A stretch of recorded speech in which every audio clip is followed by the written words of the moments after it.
오늘부터 이제 세 번째 시간으로 관계의 유산에 대한 메시지를 나누도록 하겠습니다. 사도행전 10장에 우리가 잘 아는 말씀에 고넬료의 이 귀한 신앙을 우리가 보게 됩니다. 고넬료와 같은 귀한 관계, 하나님과의 관계, 또한 사람들과의 관계, 자신과의 관계, 아름다운 신앙을 가질 때에 그 신앙이 우리의 자녀들에게 또한 유산으로 물려줄 때 하나님 앞에 영광 돌리며 이 세상 가운데에 빛과 소금의 귀한 사명을 감당해 갈 줄로 믿습니다. 여러분, 예수님께서는 저와 여러분을 빛과 소금의 사명을 감당하라 말씀하였지요. 우리 마태복음 5장 13절 14절에 말씀합니다. 우리 같이 한번 읽어볼까요? 시작. 너희는 세상의 소금이니 소금이 만일 그 맛을 잃으면 무엇으로 짜게 하리요? 후에는 아무 쓸데없어 다만 밖에 버려져 사람에게 밟힐 뿐이니라. 너희는 세상의 빛이라. 산 위에 있는 동네가 숨기지 못할 것이요. 아멘. 할렐루야. 죄송하지만 저의 그런 오후 시간이니까 좀 편하게 들으시라고. 어젯밤에 제가 좀 피곤했는지 저녁밥을 먹고 일찍 잠자리에 들었습니다. 아내하고 이제 늦게까지 일하고 돌아온 딸내미가 이제 야식을 먹으면서 막 웃었대요. 웃은 이유가 뭐냐? 제가 방구를 갖다가 부지지지 아주 냈다 꼈기 때문에. 저는 모르죠. 제가 어떻게 알겠습니까? 그런데 나중에 아침에 일어나서 누군가가 저한테 얘기를 해주면서 방구를 갖다가 이렇게 부자자자자 이렇게 다 웃었다고 하면서 얘기를 하더라고요. 여러분, 무슨 말이에요? 제가 이 유머에 있어서 좀 약해서 잘 기억이 안 나는데, 사람이 숨기지 못하는 게 있다고 하잖아요. 이게 자연적인 발생이니까 생리적인 발생을 어떻게 할 수가 없는 거 아니겠습니까? 근데 제가 어느 장로님께 그런 말씀을 들었어요. 우리 교회를 섬기는 귀한 장로님입니다. 목사님, 제가 교회에 와서 다른 거는 제가 다 참을 수 있는데 그거는 못 참겠다고 이렇게 하신 거를 들으면서 저도 동병상련, 잠자다 말고 방구가 나오는데 그걸 안 낄 수가 있겠습니까? 그런데 제가 무슨 말씀을 드리려고 하는 거 하니, 우리가 그리스도인이라는 것을 감추려고 해야 감출 수 없는 것이고, 드러나지 않으려고 해야 드러나지 않을 수가 없다는 것입니다. 할렐루야. 여러분, 좋은 것이면 얼마나 좋겠어요. 우리가 사실 우리의 약점은 감추려 하고 우리의 장점은 드러내려고 하지 않겠어요? 여러분, 프로 선수들이 그렇습니다. 여러분, 요즘 프로야구도 하고 프로축구도 하는데 관심 있는 분들은 이렇게 잘 보실 거예요. 그러면 누가 프로에서도 에이스가 되느냐? 장점을 극대화할 때 그 사람이 값이 올라가는 것입니다. 그렇다고 해서 그 프로 선수가 약점이 없겠어요? 예를 들어서 직구를 잘 던지는 선수가, 투수가 슬라이드나 또 이게 포심이나 이런 커브에 약할 수 있어요. 그런 것을 안 던질 수는 없습니다. 그럴 때 약점이 드러나면 타자는 냅다 쳐서 홈런을 만들어버리는 거죠. 하지만 계속 연습을 하는 거예요. 여러분, 잘 아시는 손흥민 선수 보세요. 요즘 아주 EPL에 득점왕 후보로 올라갈 정도로 하잖아요. 저도 한번 관심 있게 한번 보는데, 언젠가 경기하는데 가마차기라고 하잖아요. 가마차기. 아주 수십 미터 멀리에서 중거리 슛을 쐈는데 앞에 수비들이, 이 상대팀의 수비들이 7명이나 달라붙었다고 합니다. 근데 그거를 갖다가 찰이라고는 생각도 안 하는데 그걸 차서 들어갔다는 거예요. 그 얘기를 들어보니, 이제 인터뷰를 나중에 하는 걸 들어보니, 도대체 그 자리에서 어떻게 그 먼 거리에 가마차기를 성공할 수 있느냐 했더니 손흥민 선수가 그랬다는 거예요. 그냥 가볍게 웃으면서 제가 늘 하던 건데요, 이거는 어디로 해도 넣을 수가 있어요. 이제 요즘 자기들 말로 손흥민 존이다 얘기를 합니다. 그런데 그 손흥민 선수가 어려서부터 그 아버지 손흥정 이제 코치죠. 그 아버지가 하루에 10살짜리 아이한테 그 가마차기 연습을 몇 번 시켰다고요? 2만 번 시켰답니다. 2만 번. 상상이 됩니까? 밥 먹고 자는 것 빼고 화장실 가는 것 빼고는 날이면 날마다 그것만 연습하는 거예요. 그러니까 잘할 수밖에 없는 거예요. 우리의 신앙생활도 마찬가지입니다. 따라해 볼까요? 신앙의 기본기는 말씀과 기도입니다. 할렐루야. 여러분, 언제나 신앙생활은 균형이 잡혀야 돼요. 말씀만 강조해도 안 되고 기도만 강조해도 안 됩니다. 그래서 항상 말씀이 선포되면 그 말씀을 받고 말씀을 붙들고 기도하는 것입니다. 여러분, 항상 우리의 삶에 말씀과 기도에 전무하는 삶, 늘 말씀 생활, 기도 생활에 최선을 다할 때에 하나님께서는 우리로 하여금 성립케 하시는 프로 신앙인들이 되게 할 줄로 믿습니다. 여러분, 우리가 말씀을 가까이 하면 어려운 일 당할 때에 그 말씀이 퍼뜩 떠오르는 것입니다. 그래서 그 말씀을 붙들고 믿음으로 살게 되는 거예요. 여러분, 늘 기도하는 사람, 전천후 기도하는 사람은 어려운 일 만나도 기도하기 때문에 기도로 승부하는 것입니다. 여러분, 우리가 참으로 믿음 생활할 때에 이러한 하나님 앞에 균형 잡힌 신앙생활, 기본기가 잡힌 신앙생활을 잘 감당하면 하나님께서 우리로 하여금 빛과 소금의 사명을 능히 감당하게 하여 주실 줄로 믿습니다. 여러분, 오늘 본문에 나오는 고넬료는요, 그 이방 사람입니다. 그리고 이탈리아 부대, 쉽게 말하면 이탈리아죠, 그 로마의 부대의 백부장입니다. 당시 그 마을의 아주 지도자요, 아주 유명한 사람입니다. 그런데 그는 자기의 지위나 자기의 권력을 남용하지 않아요. 그러면서 언제나 선을 베풉니다. 오늘 말씀은 뭐라 해요? 그는 경건한 사람이라고 말하고 있는 것을 봅니다. 바로 그의 모습이 아름다운 관계를 가진 이러한 믿음을 가졌다는 거죠. 첫 번째로, 그래서 하나님께 대한 관계의 유산을 우리가 가져야 한다는 것입니다. 고넬료는요, 하나님과의 관계에서도 아름다운 유산, 믿음의 유산을 가졌는데요, 오늘 본문 1절로 2절은 그렇게 말하고 있습니다. 우리 1절로 2절 같이 읽어볼까요? 시작. 가이사라에 고넬료라 하는 사람이 있으니 이달리아 부대라 하는 군대의 백부장이라.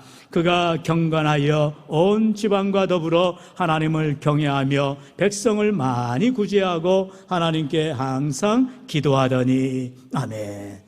말씀해 보니까 이 고넬료는 경건한 사람이라 그랬습니다. 여러분, 경건하다는 것은 무엇을 말할까요? 겉으로만 에헴 하는 게 아니라는 거죠. 여러분, 우리가 잘 알듯이 디모데후서의 3장 5절에 경건의 모양은 있으나 경건의 능력은 부인하는 자들, 이렇게 주님이 경고하는 것을 보죠. 경건은 능력이 나타나야 되는 것이지 어떠한 모양으로, 행색으로, 어떠한 외모로 드러나는 것이 아니다라는 것입니다. 그러면 이 고넬료가 어떠한 삶을 살았기에 그가 경건한 사람이 되었느냐? 우리 한 세 가지로 살펴볼 텐데요. 첫째는 하나님을 아는 자라는 것입니다. 한번 따라할까요? 하나님을 아는 사람입니다. 여러분, 이달리아 부대입니다. 그리고 그가 파견을 온 백부장이에요. 뭐가 두려울 거 있겠어요? 로마의 황제의 명이면 그냥 자다가도 벌떡 일어나는 일들이 일어납니다. 그런 능력을 가진 고넬료입니다. 그러나 그는 하나님을 아는 사람이었다는 거예요. 그게 경건한 사람의 모습이지요. 야고보서 1장 27절에 말씀합니다. 하나님 앞에서 정결하고 더러움이 없는 경건이라 말합니다. 하나님을 알아야 그는 경건의 모습이 드러나게 되더라는 것입니다. 여러분, 하나님을 알지 못하면 우리는요, 겉으로 종교적인 모습만, 형식적인 모습만 남게 되어지는 것입니다. 껍데기만 남는 것이요. 그러나 참으로 하나님을 알아가면 우리는 경건의 능력이 나타나는 참된 성품을, 경건의 성품을 가지게 된다는 것입니다. 두 번째로, 고넬료가 누가 왜 경건의 모습을 가졌느냐? 바로 하나님을 기쁘시게 하는 삶을 살았기 때문이죠. 한번 따라할까요? 하나님을 기쁘시게 하는 사람입니다. 정말 우리 교회가 어떤 영구표라 할 수 있어요. 우리 교회 영구표. 제가 이제 캐치프레이즈를 전하진 않았지만 늘 제 마음에 처음 교회에 부임하면서부터 변함이 없는 날마다 마음에 되새기는 것, 하나님이 기뻐하시는 교회.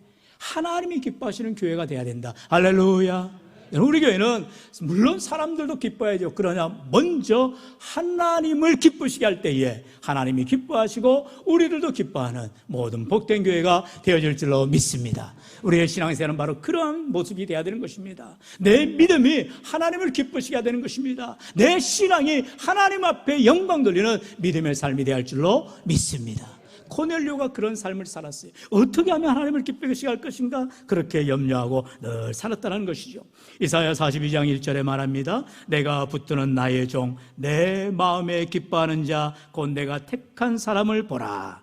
하나님께서는요, 내 종을 내가 택하였는데 내 마음에 기뻐하는 사람을 택한다라고 말씀하는 것입니다. 저와 여러분이 잘 알듯이 다윗을 하나님께서 세우실 때, 우리 잘 아는 사무엘상 16장에 가보면 이제 사무엘 선지자가 이새의 집에 갑니다. 소문이 다 났잖아요. 그래서 온 동네 사람들이 다 왔을 거예요. 이야, 도대체 사울 왕을 물리치고 이제 이스라엘의 왕이 누가 될 것인가? 당연히 첫째 아들 엘리압 아니겠어? 에이, 엘리압은 사람이 좀 덜 됐어. 둘째 아비나답이 될 거야. 에이, 무슨 소리? 셋째 삼마일 거야. 왜요? 이세 집안에는요, 아들들이 무려 7명이나 있고 말째 다윗이 있었거든요. 그런데 이제 사무엘 선지자 앞에 다 아들들이 나와 있는데 아무도 하나님께서 그에게 기름 부으라고 사무엘 선지자에게 허락을 하지 않는 거예요. 사무엘 씨 얼굴이 벌개졌을 것입니다. 아니, 도대체 이세 집에 가서 아들 중에서 기름을 부으라고 했지 누구한테 부으라고 하지 않았으니 사무엘 손이 벌벌 떨면서 기름불을 준비해서 하나님, 이 이세 아들들 가운데 누구한테 기름을 부어야 됩니까? 라고 물을 수 있겠어요.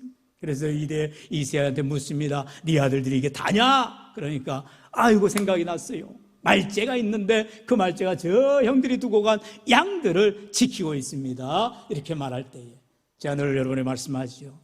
사람들은 그저 높은 자리, 좋은 자리, 편한 자리를 찾아 나아갈 때 다윗은 아무도 가지 않는 자리, 다 버린 자리, 아무도 신경 쓰지 않는 자리, 그 자리를 혼자 묵묵히 지켜가고 있다는 것입니다. 때론 주의를 감당하다가, 때론 주의 몸된 교회를 섬기다가 혼자 여러분 앉아서 눈물을 흘릴 때가 있지 않아요? 왜 남들은 다 없고 나 혼자 남아서 이렇게 주의를 감당해야 되는가? 아니에요. 하나님이 보고 계신다니까요. 오늘 본문에 나오는 고넬료의 모습의 마지막 4절에 하나님께 기억하신 바 되었다는 것입니다. 하나님이 기억하시면 되는 거예요. 하나님이 기억하시면 만사오케가 되는 것입니다. 하나님이 기쁨이 되는 것이에요. 하나님의 마음이 아파하는 것이에요. 할렐루야. 여러분, 사도행전 13장에 들어가 보면 이제 이 메시지를 정리하기를 내 마음에 합한 사람이라 이렇게 인정하는 것을 봅니다. 다윗이 누구라고요? 하나님의 마음에 든 사람이란 거예요. 하나님의 마음에 합한 사람이란 거예요. 하나님의 마음을 기쁘시게 한 사람이란 거예요. 오늘도 저와 여러분 인생 가운데에 고넬료와 같은 이러한 믿음을 가지기를 축원합니다. 여러분, 이제 세 번째로 고넬료와 같은 사람이 이렇게 경건한 사람이 되느냐? 다 같이 읽어볼까요? 시작. 하나님께 헌신하는 자입니다. 하나님께 헌신하는 자였다는 것입니다. 여러분, 주의를 감당함에 있어서 늘 우리는 헌신을 다짐합니다. 내 몸을 드린다라는 거죠. 내가 희생한다라는 거죠. 내가 시간이 남아달라서 헌신하는 게 아닙니다. 내가 돈이 많아서 드려지는 것이 아닙니다. 여러분, 하나님이 내게 필요한 때, 필요한 물질, 필요한 타임, 필요한 장소에 헌신하라 하면 우리는 그 즉시 순종해야 되는 것입니다. 여러분, 사무엘 선지자가 늘 믿음으로 살 때에, 그가 어렸을 때에 성전에서 잠을 자잖아요. 그러면서 엘리 제사장이 부르지도 않았는데 엘리 제사장한테 밤결에 가서 묻습니다. 저를 부르셨어요? 왜냐하면 밤에 자는 중에 하나님께서 사무엘을 부르잖아요. 사무엘아, 사무엘아 부르는 거예요. 사무엘은 하나님이 부르신 줄 모르고 제사장 엘리가 부른 줄 알고 엘리 제사장이 가서 깨우는 것입니다. 저 부르셨어요? 저 부르셨어요? 그런데 아니라는 거예요. 나중에 엘리 제사장이 자꾸 와서 말을 하니까 야, 너 잘 들어봐. 그거 하나님 목소리야. 그럼 너 순종해. 그 자리에서 무릎 꿇어. 이렇게 말하는 거예요.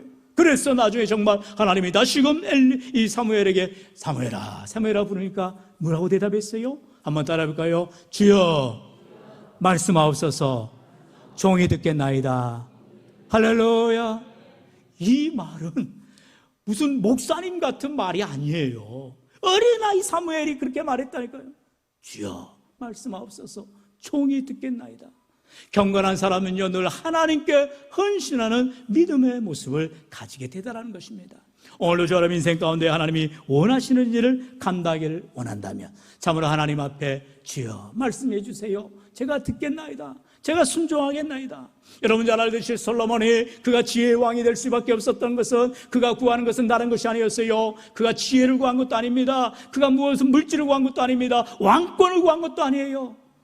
번역된 성경에 그렇게 말씀하지요. 여러분, 뭐라고 말했어요? 듣는 마음을 허락하옵소서. 지도자면 지도자일수록 아픔을 들어야 한다는 것입니다. 연약함을 알아야 한다는 것입니다. 그들의 마음의 상처를 어루만져주고 공감하고 위로해주는, 배려해주는 지도자가 되어야 한다는 거예요. 할렐루야. 여러분, 우리 오늘도 고넬료가 그러한 경건한 삶, 하나님을 알고요, 하나님을 기쁘시게 하고, 그리고 하나님 앞에 헌신한 삶을 살았기에 하나님이 그에게 복을 주시고 함께하여 주셨다라 말씀합니다. 우리 시편 4편 3절 말씀이지요. 우리 같이 한번 읽어볼까요? 시작. 여호와께서 자기를 위하여 경건한 자를 택하신 줄 너희가 알지어다. 내가 그를 부를 때에 여호와께서 들으시리로다. 아멘. 하나님께서는요, 하나님을 위하여 경건한 자를 택하신다라는 거예요.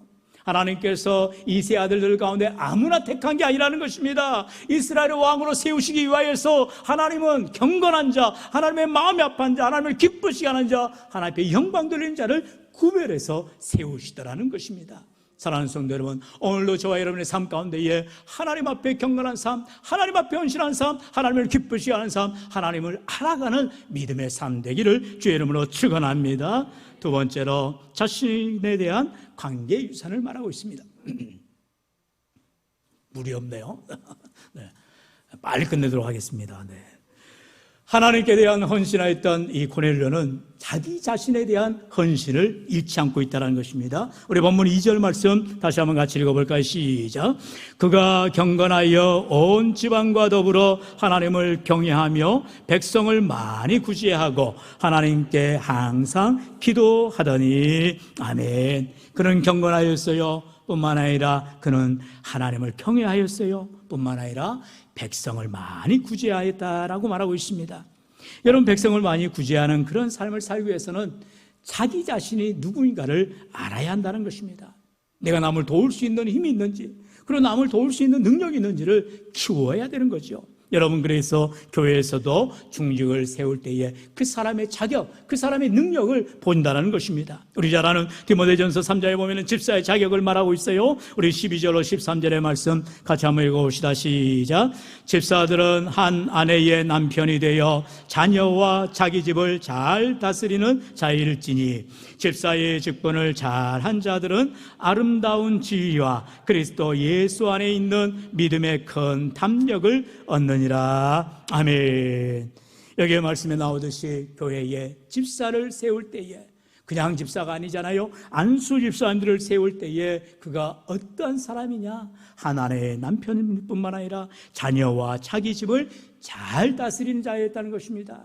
여기서 잘 다스린다라는 말은 의미가 무엇이냐? 그냥 가정의 구성원이 아니라 질서 있고 규모 있게 자기의 집을 경영하는 자를 말하는 것입니다.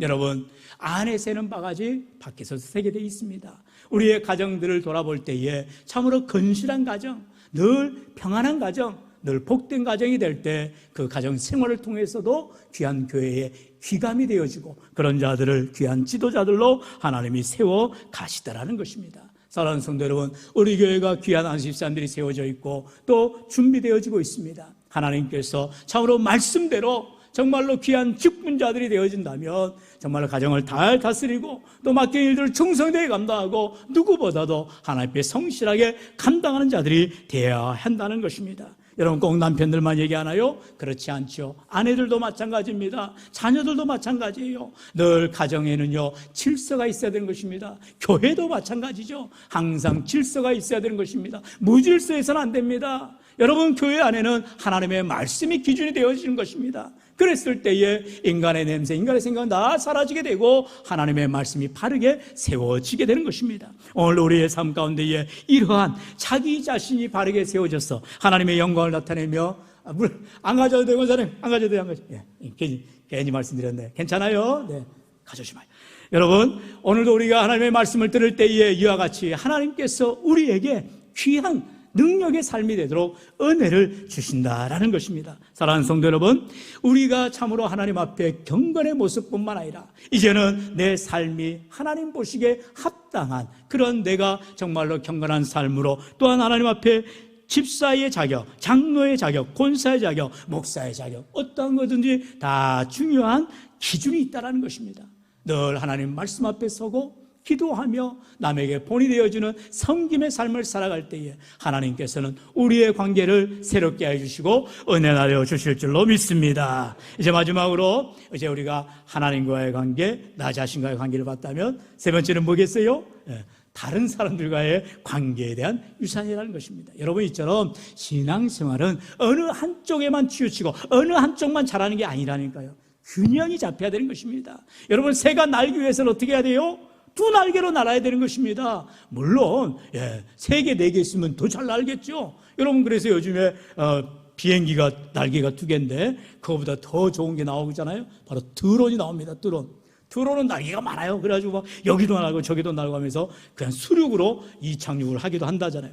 뭐 몇 년 후면 이제 서울에서 김포까지 비행기 대신 드론 택시가 돌아다닌다고 한다고 합니다. 엄청난 과학의 발전입니다. 여러분, 그렇다면 우리의 삶 가운데에 어떠한 삶이 되어야 되느냐? 하나님께만 잘하는 것이 아니라 나 자신에게도 잘하고 이웃에게도 잘하고 누구한테나 우리가 잘할 수 있는 믿음을 가져야 한다는 것입니다. 그게 바로 관계의 모습인 것이죠.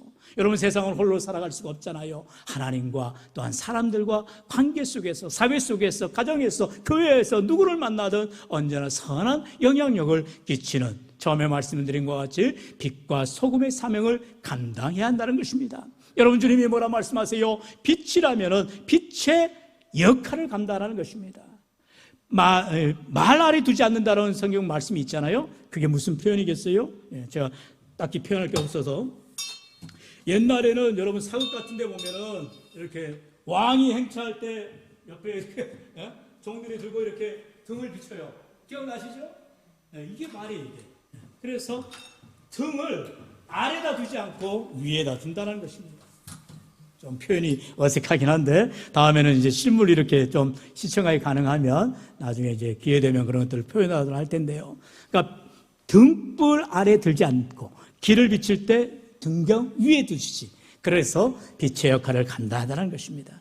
여러분, 우리가 주를 위해 섬김에 있어서 물론 남이 알 필요는 없어요. 그러나 주님의 일을 함에 있어서는 주님 앞에 먼저 섬겨 나가는 것이 빛의 사역이라는 것입니다. 빛은 어둠을 감출 수가 없는 것입니다. 드러나게 되는 것입니다. 내가 말하지 않아도, 내가 드러내고자 하지 않아도 자연스럽게 나타나게 되어 있어요. 소금도 마찬가지입니다. 여러분, 소금이 하얀색이잖아요. 물론 뭐 여러 가지 색깔들로 뭐 핑크 솔트도 있는 걸 제가 봤습니다만, 여러분, 자칫하면은 소금인지 설탕인지 알 수가 없을 수 있어요. 그러나 맛을 보면 짠맛을 통해서 소금을 알아갑니다.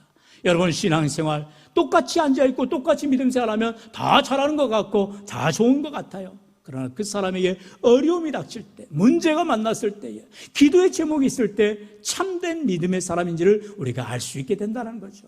어찌됐든 내 힘으로 해보려고, 내 능력으로 해보려면 안 되는 것입니다. 아침에도 우리가 말씀을 함께 나누었듯이 사무엘 선지자가 이스라엘 백성들이 블레셋이 쳐들어온다 할 때 두려워 벌벌 떨 때에 미스바로 모여라, 모여서 하나님께 돌아와라, 하나님께 엎드려라, 하나님께 기도해라.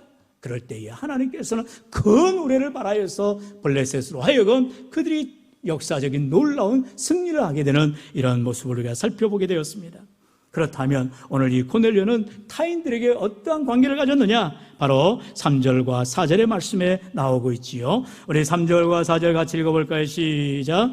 하루는 제 9시쯤 되어 환상 중에 밝히 보매 하나님의 사자가 들어와 이르되 고넬료야 하니, 고넬료가 주목하여 보고 두려워 이르되 주여 무슨 일이니까? 천사가 이르되 내 기도와 구제가 하나님 앞에 상달되어 기억하신 바가 되었으니. 아멘.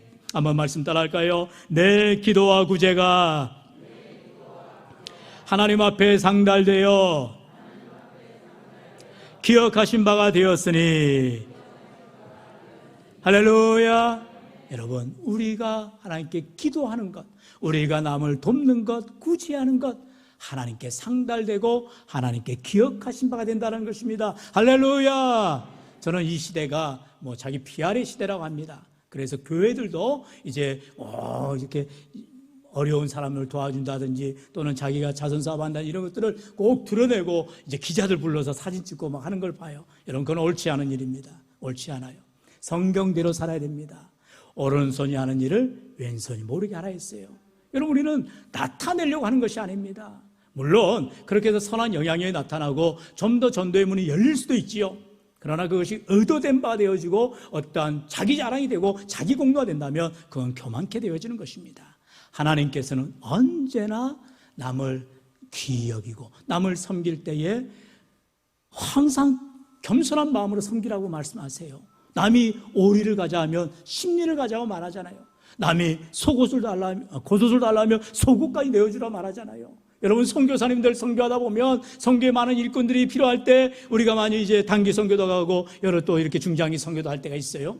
저도 전에 필리핀에 이렇게 군선교 할 때 선교를 갈 때가 있었습니다. 갔다 오면서 다 털털 털어서 다 주고 옵니다. 네. 왜요? 내가 가지고 있는 것 한 개라도 더 주고 오면 거기에는 너무나 귀하게 쓰임받거든요. 그래서 언젠가는 운동화까지 다 주고 신경을 다 주고 온 적이 있어요. 사랑하는 성도 여러분, 우리가 이렇게 정말 남에게 구제하는 일들, 남을 섬기는 일들, 하나님 앞에 기억된 바 되어지고 상달되게 된다라는 것입니다. 그런데요, 믿음 생활하다 보면 자기만 아는 사람들이 있을 때가 있습니다. 나만 잘 되면 되지, 내 가정만 잘 되면 되지, 내 교회만 잘 되면 되지. 그게 요즘에 많은 교회들이 손깍질 당하는 그런 일들이 여기에서 나타나는 거 아니겠어요? 여러분, 더 우리는 낮아지는 자세로 더 낮추어지고 더 겸손해지고 정말로 우리가 드러내고자 하지 않고 믿음으로 사명을 묵묵히 감당해 갈 때 하나님은 반드시 기억하여 주시고 주께 상달될 줄로 믿습니다. 문제는 무엇입니까? 끊임없이 해야 된다는 거예요. 한번 섬기기로 했으면 끝까지 섬겨야 한다는 것입니다. 좋을 때나 나쁠 때나, 경기가 좋을 때나 나쁠 때나, 내가 힘이 있을 때나 없을 때나 아니에요. 언제나 끝까지 섬겨나가는 진실됨이 필요하다는 것입니다. 그것을 하나님께서 고넬료의 헌신을 기억하셨다 말하고 있습니다. 사랑하는 성도 여러분, 이처럼 고넬료는 늘 남을 배려하였어요. 구제하였어요. 필요를 채워줬어요. 그것이 하나님 앞에 귀한 상달되어지고 기억되신 바가 되었다 말하고 있습니다. 여러분, 이 시대는 정말로 사랑이 필요하고 관심이 필요하고 공감이 필요합니다. 누가 아프다 할 때에 정말로 안타까워해주고 함께 기도해주고 함께 도와주고 함께 손잡아주고 함께 눈물을 흘려줄 때에 주의 사랑이 흘러 넘치게 될 줄로 믿습니다. 특별히 이제 우리 교회가 이제 구역 예배가 활성화되어지고 소모임들이 활성화되어질 때에 그런 관계의 모습들, 하나님께 대한, 자기 자신에 대한, 그리고 이웃에 대한 관심들이 높아지고 더 왕성해져서 하나님 앞에 귀한 모습, 신앙의 아름다운 모습들로 세워져 갈 줄로 믿습니다. 사랑하는 성도 여러분, 오늘 우리가 살펴본 고넬료는 이와 같이 관계에 있어서 아름다운 모습을 가졌다라는 것입니다. 이런 모습을 이제 베드로가 듣게 됩니다. 그리고 하나님께서는 베드로를 통해서 고넬료에게 놀라운 은혜를 베풀게 하죠. 바로 31절로 35절의 말씀에 나오지요. 우리 한번 31절로 35절 저와 이름에 앉아시켜도록 합니다. 말하되 고넬료야, 하나님이 내 기도를 들으시고 내 구제를 기억하셨으니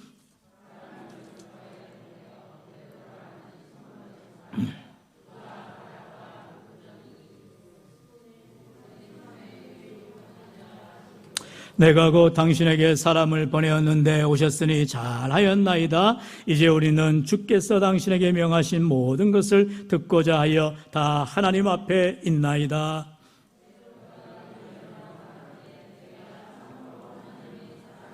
외모를 보지 아니하시고, 다 함께요. 각 나라 중 하나님을 경외하며 의를 행하는 사람은 다 받으시는 줄 깨달았도다. 아멘. 아멘. 여러분, 엄청난 변화가 일어난 것입니다. 바로 이 초대교회가 베드로를 중심으로 해서 유대인 중심의 교회였어요. 그런데 그것을 깨트린 사건이 바로 고넬료의 사건이라는 것입니다. 고넬료는 이방인이에요. 이달리아 부대의 백부장이었어요. 그런데 그가 얼마나 구제하는 일에, 또 자기가 다스리는 그 지역의 유대인들을 섬기고 사랑하니 그 소리가, 그 소문이 다 나더라는 것입니다. 그래서 결국 베들레헴에 있는, 예루살렘에 있는 이 베드로에게까지 전해지게 된 것입니다. 그래서 베드로가 와서 정말로 고넬료야, 너의 기도와 너의 구제를 하나님이 들으시고 하나님이 기억하셨다 그러면서 그를 칭찬하며, 이 말씀에 나오는 것처럼 사람의 외모를 보지 않는 하나님이시구나.